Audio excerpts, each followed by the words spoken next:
आप देख रहे हैं कर्तव्य एवं निष्ठा का बयान, साहित्य और संस्कृति का बयान, समता की आवाज बयान टीवी।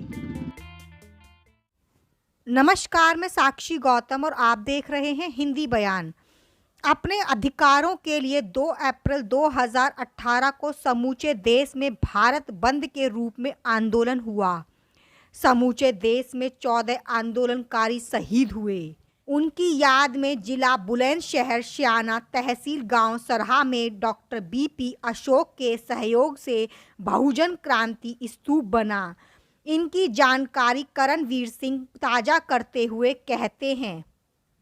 तो ये जो बहुजन क्रांति स्तंभ यहाँ पे आप देख रहे हैं, ये 2 अप्रैल 2018 को जो एक आंदोलन हुआ था, जो SC/ST एक्ट को कमज़ोर करने के लिए गवर्नमेंट ने पारित किया था, उसके विरोध में जो हमारे समुदाय के लोगों ने, हमारी अनुसूचित जाति और अनुसूचित जनजाति के लोगों ने जो आंदोलन किया था, उसमें जगह जगह बर्बरता के कारण हमारे 13 नौजवान शहीद से हो गए थे। तो उनकी याद में हमने इस स्तंभ का निर्माण किया है। इसका नींव रखने का जो हमारा मकसद था, उनको सच्ची श्रद्धांजलि देना था। और इसका विचार हमको, हमारे गांव में एक प्रोग्राम होता है, चलो गांव की ओर, जिसमें हम लोग अपने गांव के जो लोग गांव छोड़ के बाहर बस गए हैं दूसरे शहरों में, विदेशों में, तो हमारे मन में यह आया था कि भाई बाकी लोगों को गांव से जोड़ने के लिए हमने एक प्रोग्राम शुरू किया। उसका नाम रखा हमने चलो गांव की ओर। तो उसका 2 साल हमने विधिवत आयोजन कर लिया अभी तक। इस बार फिर नवंबर में 18 नवंबर और 19 नवंबर को तीसरा प्रोग्राम हमारा होने जा रहा है, जिसमें बहुत सारे लोग शामिल होंगे, विदेशों से भी, जो हमारे गांव से ताल्लुक़ रखते हैं और आसपास के गांव से ताल्लुक़ रखते हैं। तो पिछला प्रोग्राम जो सेकंड था हमारा, उसमें उसी प्रोग्राम में ये विचार आया था हमारे कुछ लोगों के दिमाग में कि भाई कुछ ऐसा किया जाए कि जो यादगार हो, हमारे गांव का भी नाम हो, और जो हमारे शहीद हुए हैं लड़के, उनके लिए हम कुछ कर सकें तो हमारा बहुत बड़ा काम होगा। तो उसी प्रोग्राम में रूपराम जी ने प्रस्ताव रखा था और बाकी लोगों ने उसका अनुमोदन किया था। तो वहाँ से इसकी नींव रखी गई। उसके लिए जो हमारे IPS हैं, डॉक्टर BP अशोक, जो हमारे गांव से ही हैं, ये जगह उन्हीं की है। उनके पिताजी ने ये ज़मीन दान की थी बहुत पहले स्कूल के नाम। तो उसी स्कूल के प्रांगण में ये हमने तुरंत, ये बहुत जल्दी में काम शुरू हुआ और तुरंत 1 महीने बाद ही ये प्रोग्राम शुरू हो गया, इसका काम चालू कर दिया। बहुत सहयोग मिला ग्रुप से, पूरे हिंदुस्तान के लोग इसमें जुड़े हुए हैं, बाहर से भी लोग जुड़े हुए हैं, और लोगों ने तन मन धन से पूरा सहयोग दिया। और जैसे जैसे पैसा आता गया, इसका हमारा प्रोग्राम बढ़ता चला गया। तो यह उसका नतीजा है। रिकॉर्ड टाइम में लगभग 4 महीने में हमने ये स्तंभ तैयार कर दिया था, खड़ा कर दिया था।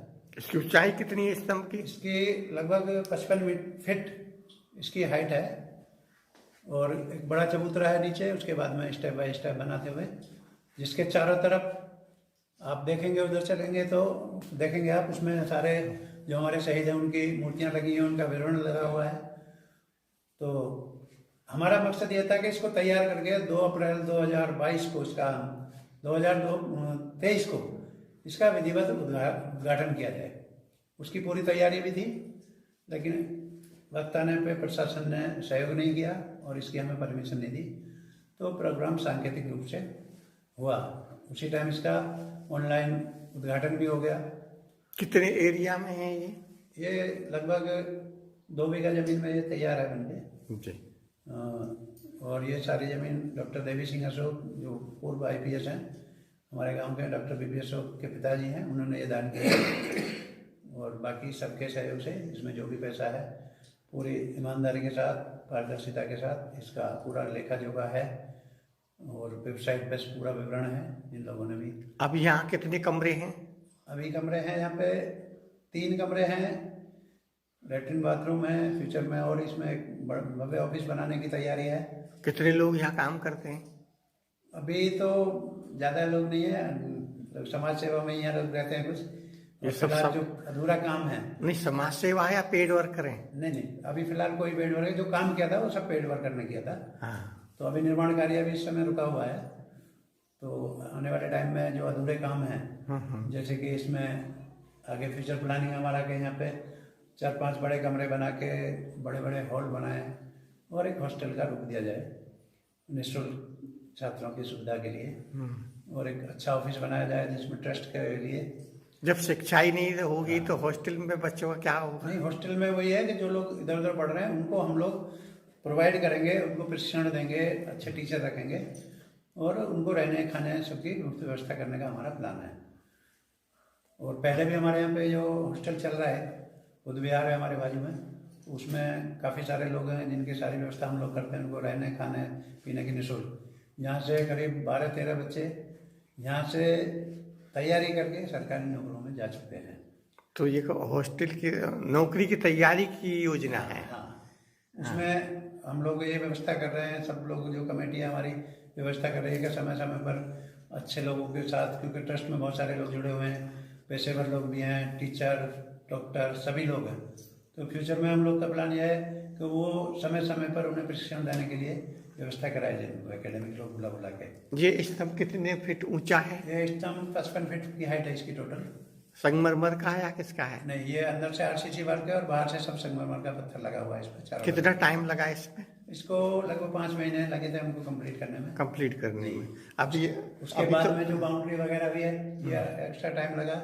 जो गेट का काम है उसमें भी कुछ काम बाकी है, तो भी प्लानिंग है आगे। जैसे जैसे हम लोग का उसमें पैसे का बंदोबस्त होता जाएगा, हम लोग का अच्छा फ्यूचर प्लानिंग है। दूसरा अभी जो गेट के सामने से एक रोड है, जो रास्ता है, मेन रास्ता, उसका काम भी हमें सरकारी अनुदान से आरसीसी रोड बनाने का काम पास हो चुका है। रोड तो छोटा है। हाँ, ये लगभग 22 फीट चौड़ा रास्ता है हमारा। ओके। हाँ, तो उसको हम लोग का ये है कि अभी आरसीसी का रोड बन जाएगा 2 महीने के अंदर। उसके बाद हमारा एक और मेन गेट बनाएंगे बाहर, और वहाँ से गैलरी, मतलब प्लानिंग। जब से इसकी नींव रखी गई आज तक मैं रात दिन इसी के कार्य में लगा रहता हूँ। इनके पेड़ पौधे देखभाल, जो हमारे अतिथि आते हैं। किस किस के पौधे हैं यहाँ? ये उसके ये अशोक के हैं, ये बोतल पॉप वो बोलते हैं तो हाँ, ये इनके पौधे हैं गेंदे के और फूल वाले। ओके, चलिए। और इसे देखने की मेरी इच्छा थी। मैं पहली बार यहाँ आया हूँ, देख के अच्छा लग रहा है और ये हमें बहुत ज़्यादा प्रेरणादायक है। लेकिन मेरा यहाँ पे एक ही सुझाव है कि शिक्षा के लिए इस चीज़ का, शिक्षा के लिए, गांवों की शिक्षा के लिए हमें ध्यान देना पड़ेगा।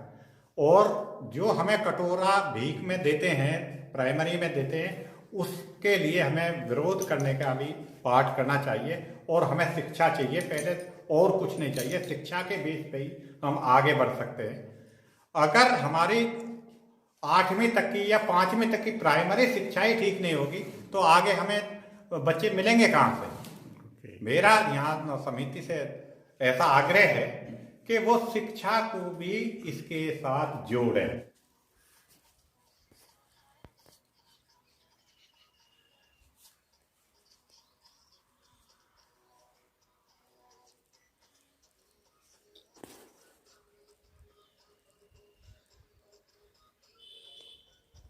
कुछ बोलो यहाँ के बारे में, बोल सकते तो बोलो। जानकारी नहीं, मैं तो पहली बार आया हूँ।